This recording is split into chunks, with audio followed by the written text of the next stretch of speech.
ছাত্র দলকে বলতে চাই, আপনারা আপনাদের মেরুদণ্ড সোজা রাখেন।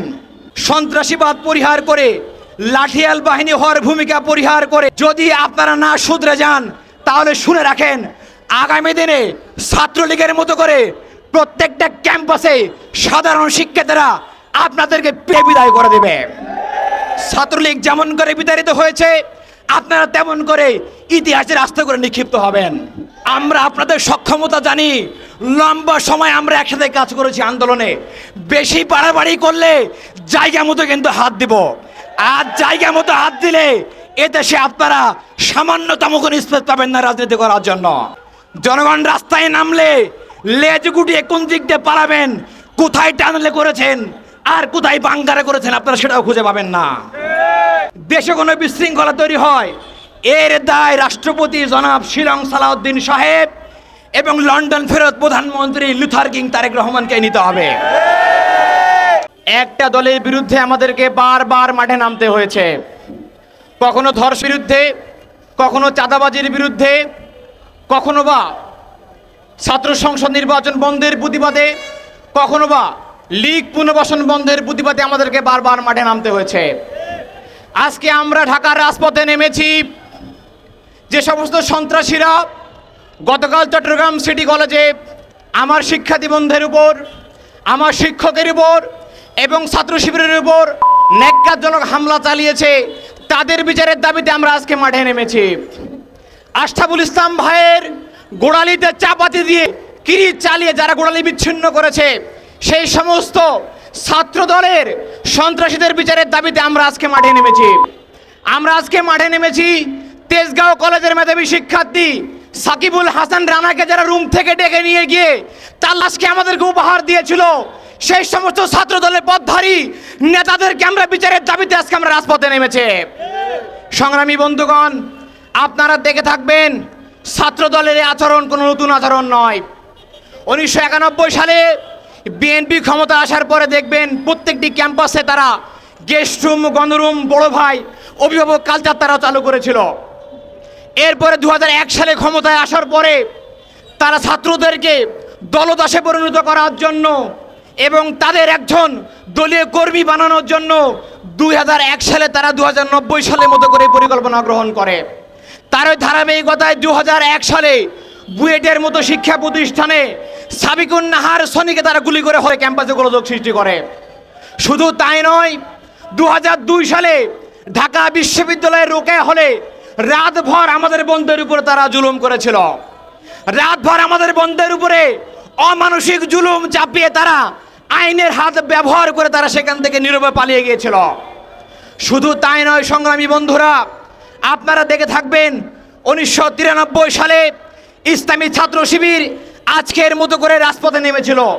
তৎকালীন কেন্দ্রীয় সভাপতি হামিদ হোসেন আজাদ ভাই বলেছিল, বিএনপি আপনারা যদি ছাত্র দলকে কন্ট্রোল না করেন তাহলে আমরা সরকার পতনের আন্দোলনে যেতে বাধ্য হব।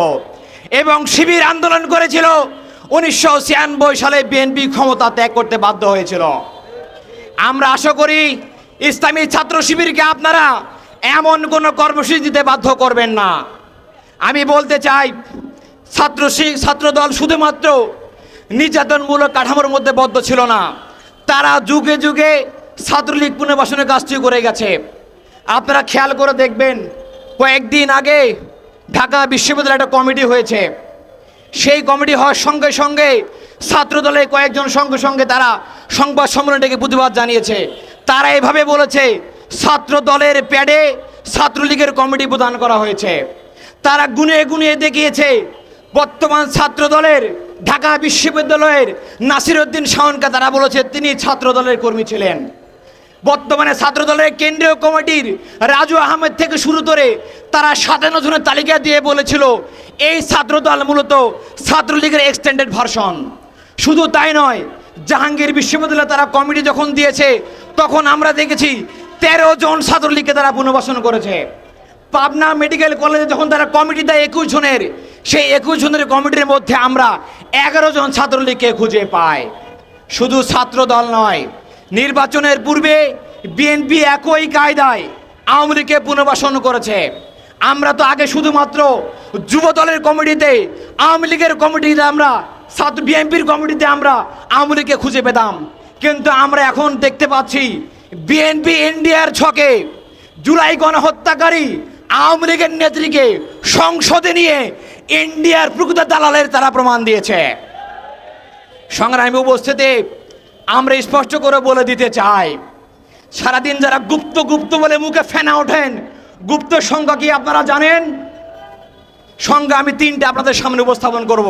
সংজ্ঞা নাম্বার 1, যারা সেনাবাহিনীর কাছে মুসলেখা দিয়ে বলেছিল আর কোনোদিন রাজনীতি করব না, তারা লন্ডনে 17 বছর লুকিয়ে থেকে ক্যামেরার সামনে মুখ দেখিয়ে ভারতের অনুমতি নিয়ে তারা দেশের রাজনীতি করে, তারাই প্রকৃত গুপ্ত।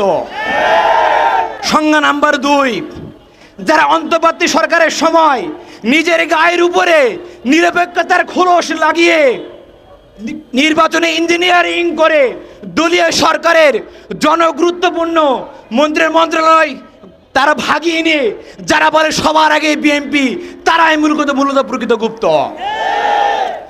3 নম্বর আমার সংজ্ঞা, যারা নিজেদের দলীয় প্যাডে ছাত্রলীগকে পুনর্বাসন করে জনগণের তুপের মুখে, সমালোচনার মুখে যখন তারা মহাসত্যকে অস্বীকার করে চ্যালেঞ্জ প্রদান করে বলে আমাদের কমিটিতে একজনও ছাত্রলীগ নাই, তারাই প্রকৃতপক্ষে গুপ্ত।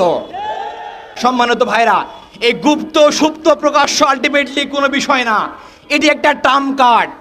বিএনপি সরকার যখন ধারাবাহিকভাবে দেশ চালাতে ব্যর্থ হয়েছে, তখন তারা প্ল্যান করে গুপ্ত ট্যাগ দিয়ে ছাত্রদলকে মাঠে নামিয়ে দিয়েছে, যাতে করে জনগণের দৃষ্টিভঙ্গি অন্যদিকে আড়াল করা যায়, অন্যদিকে প্রবাহিত করা যায়।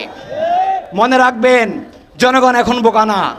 আমরা দেখেছি IMF আপনাদেরকে ঋণ দেয় না, ইরান আপনাকে তেল দেয় না, আপনারা তেলের দাম বাড়িয়েছেন, জ্বালানির দাম বাড়িয়েছেন, 5 কিলোমিটার লম্বা রাস্তা ধরে আমাদেরকে তেল নিতে হয়, চাঁদাবাজি করছেন, মামলা বাণিজ্য করছেন, দ্রব্যমূল্যের ঊর্ধ্বগতি বেড়ে গেছে। আপনারা এগুলো বলার পরে মনে রাখবেন না, ক্যাম্পাসে মারামারি করে শিবিরকে উস্কিয়ে দিয়ে আপনারা আপনাদের ব্যর্থতা আপনারা শাক দিয়ে মাছ ঢাকার চেষ্টা করছেন। ইসলামী ছাত্র শিবির কখনো আপনাদের উস্কানিতে পা দিবে না ইনশাআল্লাহ।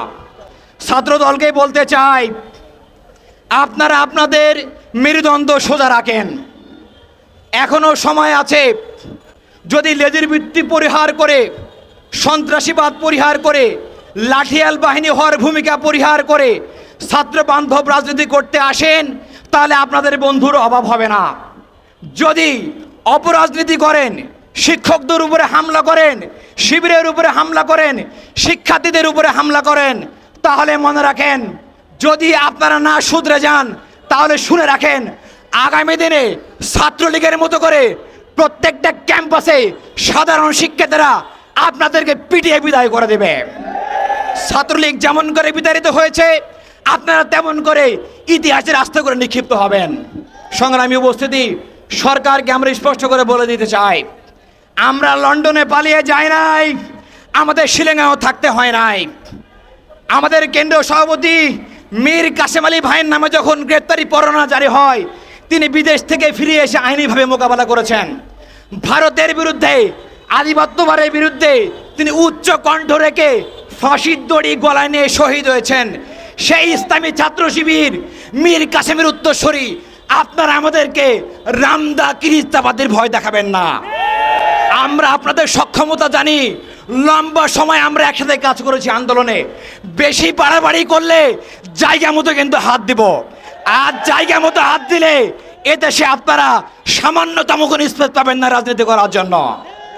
সংগ্রামী উপস্থিতি, সরকারকে বলতে চাই, উদাত্ত আহ্বান জানাতে চাই, যারা ছাত্র সংগঠনের প্লেকার্ড ব্যবহার করে ক্যাম্পাসগুলোতে বিশৃঙ্খলা করছে, শিক্ষার্থীদের উপরে হামলা করছে, ছাত্র শিবিরের উপরে হামলা করছে, অনুরোধ করব এই সমস্ত সন্ত্রাসীকে আপনারা কম সময়ের মধ্যে গ্রেফতার করে আপনারা সরকার হিসেবে যোগ্য তার প্রমাণ দেন।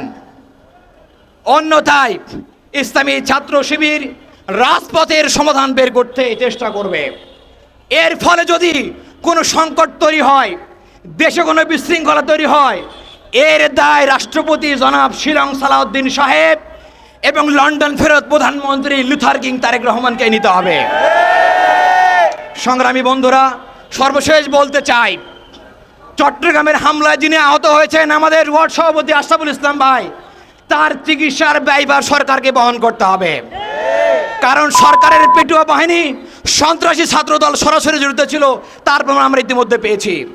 পাশাপাশি তেজগাঁও কলেজে যে সাকিবকে হত্যা করেছে ছাত্রদল, তা সুষ্ঠু বিচার করে তাদেরকে কম সময়ের মধ্যে আইনের আওতায় এনে প্রমাণ করতে হবে যে আপনারা দেশ চালানোর যোগ্য।